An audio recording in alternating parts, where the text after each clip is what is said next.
I met my wife a few years ago at a hospital where I went to visit my friend's wife who just gave birth. Coincidentally, she came in at the same time. But because my friend's wife was asleep, we had to wait in the lobby for about 40 minutes to an hour before she woke up. People who know me well know I am very extroverted and I talk to strangers a lot while waiting. I tried making jokes with the nurses at the reception desk, but they weren't having it. So I went back to sit with my wife.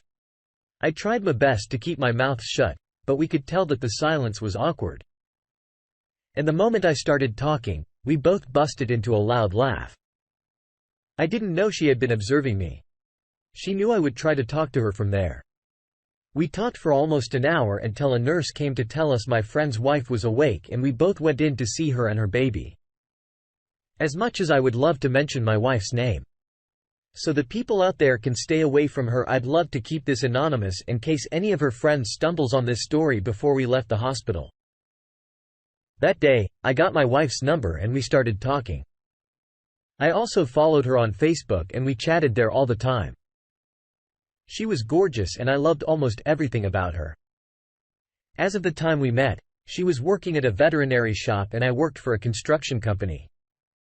We used to hang out whenever we were free since we were both single and slowly grew fond of each other. One of the reasons I loved my wife was that she was always seeking new ways to improve herself. She read self-help books all the time and listened to all of those personal development podcasts and the rest. Honestly, she also helped me build the habits of reading books and trying to become better. And it made me glad to have a partner who cared about my growth. Fast forward to some months later, we got so close and we always told each other about what happened during work. Even without meeting my colleagues at work, she knew their names, roles and everything that happened during work hours. The same applied to me. I knew everyone's name in the vet clinic. She worked at including the names of the animals that came in daily and those that returned. I was sure she was the one for me at that point. And I asked her out when she said yes. I asked her to move in with me so we could begin to plan our lives and future together. And she did. She moved in with me and we became a super couple. I loved her so much that I did everything for her. In fact, I didn't let her contribute to paying rent because I felt it was my responsibility to take care of her. I bought her whatever she wanted and we went on many fancy dates together before I met my wife.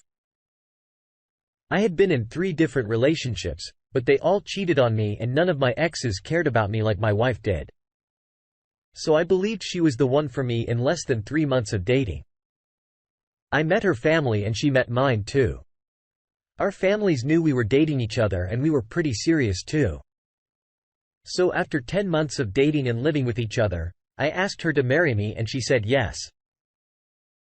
Before we got married, we both agreed we would have kids after 3 years of being married so we could spend time with each other, do the things we loved and not have to put our lives on hold. Then most importantly, we would have saved enough money to give our children a comfortable life. A year after we got married, nothing changed. And everything was still beautiful and blissful. Like when we were still dating. But things began to change between us. After we celebrated our 2nd-year anniversary, my wife began to show less interest in the things she used to love, including our 2nd anniversary, which she used to look forward to. And that's when I began to suspect that something was wrong. It all started with her obsession with personal development.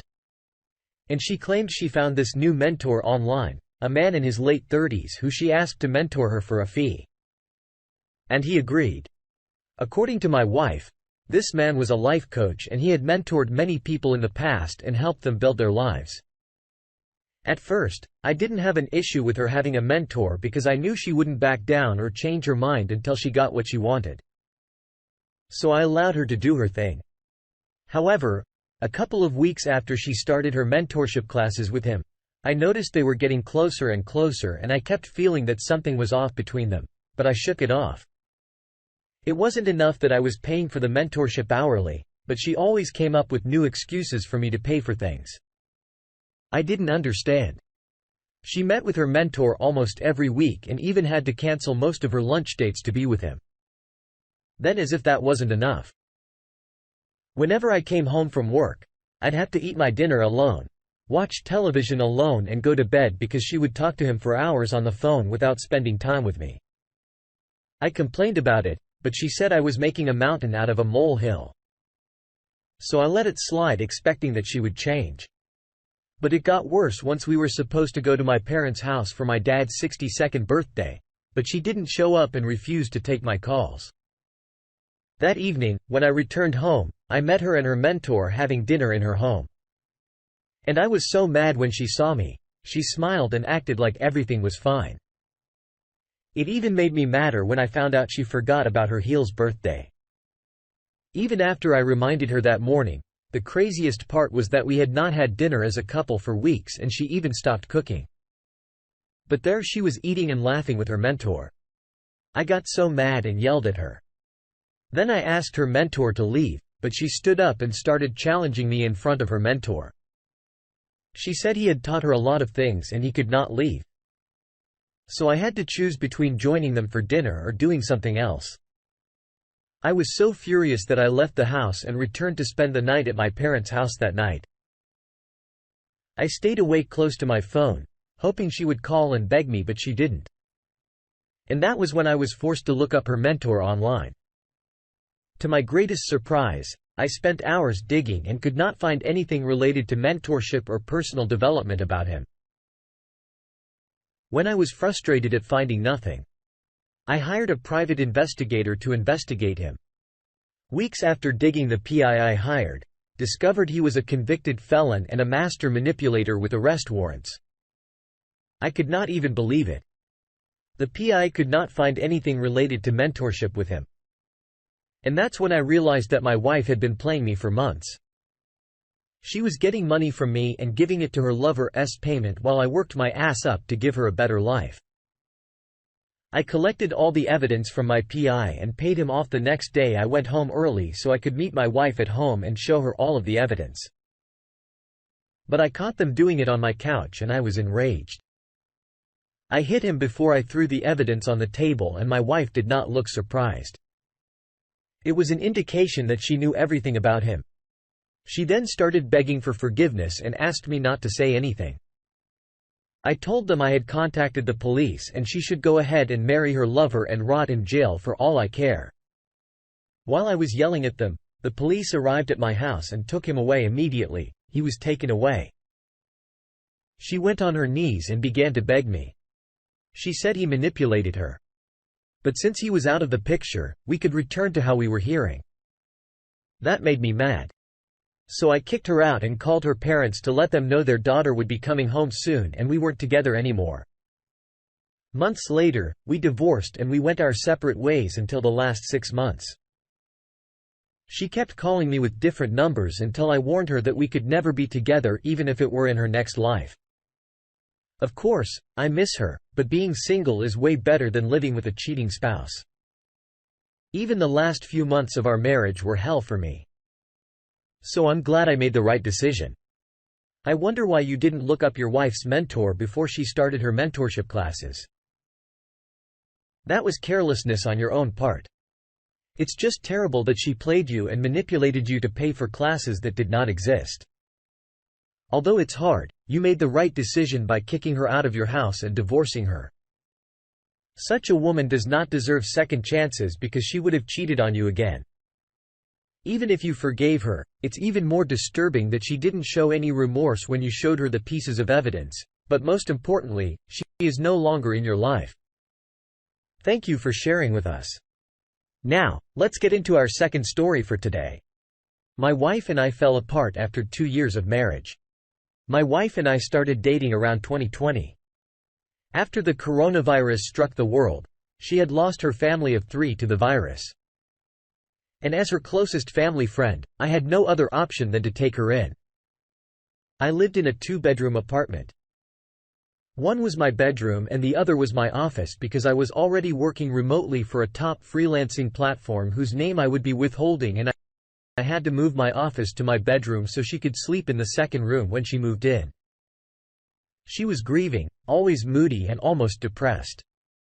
And I took up the responsibility of caring for her all through her stay with me. At that time, I was earning very well. So I didn't need her to contribute to anything, not even groceries. She barely ate and was not herself. For the first few months, 7 months later, she snapped out of her mourning state and became active again. Then she started looking for a job. The main reason she wanted a job was to pay me back for all the things I had done for her. But when I found out, I stopped her from working and suggested that she learn a high-demand skill so she could register on the same platform I worked at and also earn remotely. She agreed and I paid for an expensive course for her. And she mastered the skill in the following months. She registered on the platform and began to get her own clients. And that was how we became two remote workers living together. When my wife moved in with me. After she lost her parents, I had just broken up from a toxic relationship. And the last thing I wanted was a relationship. But having my wife in the house all the time helped me in some way and caused me to re-evaluate the important things in life. So in the process of her living with me, I fell in love with her, even without knowing, with her becoming active. Again, our relationship grew stronger and we even became closer. I literally became her only friend and family. And slowly we started doing the things only couples did. We went on vacations together because we were both financially stable, got each other gifts, visited the places we always wanted to. And we even took more advanced courses to help us in our skills. After living together for 2 years, the neighbors and those who stayed or worked around her house knew we were together. Even when I had not asked her out yet, I knew she loved me. But I was afraid she would turn me down because she kept saying she was tired of people coming into her life and leaving her when she needed them the most.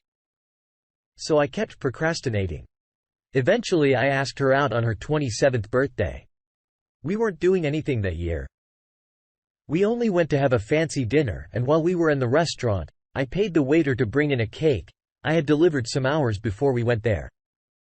And instead of having happy birthday, it had, "Will you be my girlfriend?" And she said yes, in excitement. Initially, I intended to propose to her. But I wanted to ask her out first. 4 months later, after she said yes to me, I asked her to marry me and she said yes. My parents already knew her because her late family and my family were friends, and they were delighted when they found out we were getting married. We made the wedding plans and had a small wedding, then moved into a bigger apartment with enough space for our respective workspace. When we moved into this new apartment, my wife was jovial and always in high spirits with the neighbors. The neighbors too were receptive and welcoming. Unlike my former neighbors who were always busy and barely had time to speak or talk with us for more than 5 minutes when this happened, I was delighted because she had a different happiness, spending time with the neighbors, especially since she lost her family and barely interacted with others except my family and me. She even started cooking and sharing food with the neighbors and their kids. And it contributed to their closeness. Being remote workers allowed us to create our own work timetable. And whenever she was done working, she would go grocery shopping and come back home to cook. She claimed that cooking helped her clear her head and sharing food with other people reminded her of her family reunions and much more. I understood her point of view. So I didn't argue with her or try to stop her. Even when some of the neighbors started taking advantage of her kind gesture. Aside from the food, some neighbors began to ask for financial assistance, which we helped whenever we could. And there was this 80-year-old man who asked if she could help him cook on some evenings and clean his house too, since he had no family living with him. So when my wife told me about it, I reluctantly agreed, and she'd go over to his house twice a week to cook and clean. About a month after she started cooking and cleaning for him, I noticed she went there almost every evening except on weekends. This was more often than their initial agreement. But I thought everything was okay. Then one day I was in my apartment watching television. When I heard a knock on the door, I knew it was unlike my wife to knock when she had her keys. So I opened the door and realized it was our neighbor she cooked for. When I saw him, I thought he had come to thank me and my wife for her help. But he looked somewhat disturbed when he sat, and I asked him if everything was okay. He first said, "Son, I want your wife to stop coming over to my house because she is having an affair with my renter." Then he stopped and looked at me. I was shocked to hear that and didn't know what to say. I asked him if he was telling the truth and he admitted that he had no reason to lie. When we were having this discussion in my apartment, my wife had gone grocery shopping to cook the next day. So she wasn't at home. I didn't want to believe the old man, but like he said, he had no reason to lie and it made no sense for him to lie against my wife. So in the end, I asked him if he could show me something to prove that he was telling the truth, and he promised to make a video and send it to me when next she came over, which would be her last time visiting his house. That evening, when my wife came back, I didn't mention anything to her. I just acted like everything was fine and I didn't say that the old man came over when she was away. The next evening, she told me she was going there as usual and I pretended to not pay any attention and acted like I was engrossed with my work. About 15 minutes after she left, the old man sent me a video of my wife in his renter's room and they were making out in the living room thinking he was asleep in his room. When I saw the video, I was broken. I knew the man she was kissing and could not believe she had done that to me. I thanked him and told him I'd be locking her out of the house, and he promised to do the same because his renter was late on rent payment and he had enough of him later that evening. When my wife came home and could not access the house, she started to yell and hit the door. But I sent her the same video and she began to beg me from outside. She asked me to open the door to discuss things, but I was done with her. She betrayed me and did not care about my feelings on the other end. Her lover was kicked out by the old man and they were both homeless that evening. I refused to let her in that night. And after a few days, she returned to meet her stuff packed at one corner of the house, but she refused to leave. I called the police because she was disturbing my peace and the neighbor's peace and she was taken away. About 2 months later, I divorced her and she cried bitterly. She tried to emotionally blackmail me into staying with her. But I had enough of her nonsense. She said something about me being the only person she had left in the world. But I reminded her, she had her lover now and I cut all ties with her. It turned out that her lover was an illegal immigrant and he fled the country when I threatened to arrest him. On the day my wife came to pick up her things. So in the end, he left her and she had no one else to turn to. It's been a couple of months and I still feel stupid for being played like that, but I'm way better now and I don't think I'll be ready to be in a relationship anytime soon. You ended up with bad people in the past and they took your love for granted. You should even be glad that your wife eventually showed her true colors early in the marriage and didn't lead you on for years. It would have been more heartbreaking with time. Consider yourself lucky to have a nice neighbor who could not watch your wife cheat on you. I know you did a lot for her, but this has nothing to do with you being at fault. I'm glad you made the right decision. Wish you all the best going forward. Thank you all for taking the time to listen to today's stories. If you enjoy listening, please feel free to like and subscribe if you haven't already. Also comment below with your thoughts on what happened. If there is a story you would like to share with me about your own situation or someone else's, then please do not hesitate to contact